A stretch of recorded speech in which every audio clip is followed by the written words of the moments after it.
আসসালামু আলাইকুম ওরহমতুল্লাহ তাআলা ওয়া বারাকাতুহু।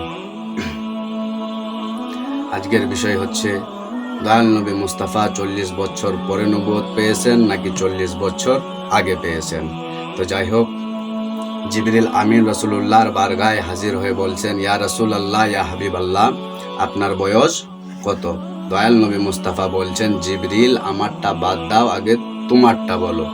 জিবরিল আমিন বলিতেছেন, ইয়া রাসূলুল্লাহ, ইয়া হাবিবাল্লাহ, মহান আল্লাহ পাক যখন আমাকে সৃষ্টি করেছেন তখন আমি আসমানে দেখতাম একটা তারা উঠলে 70,000 বছর থাকিত, আবার ডুবে গেলে 70,000 বছর থাকিত। ইয়া রাসূলুল্লাহ, ইয়া হাবিবাল্লাহ, আল্লাহর নবী গো, সেই তারাটাকে আমি 72,000 বার দেখেছি। কয় হাজার বার? 72,000 বার দেখেছি। এবার আল্লাহর নবী বলেন, ও জিবরাইল, তুমি কি জানো সেই তারাটা কোথা থেকে আসতো, কোথায় যেত? জিবরিল আমিন বলেন, ইয়া রাসূলুল্লাহ, না, আমি এটা জানি না। তো দয়াল নবী মুস্তাফা বলছেন, ও জিবরিল, শুনো, খোদার কসম খেয়ে বলি, সেই তারাটা আমি ছিলাম।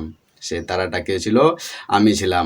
আরও হাদিসে পাকের মধ্যে এসেছেন, দয়াল নবী মুস্তাফা বলছেন, আউয়ালু মা খালাকাল্লাহু নূরি, সর্বপ্রথমে তোমার নবীর নূরকে সৃষ্টি করা হয়েছে।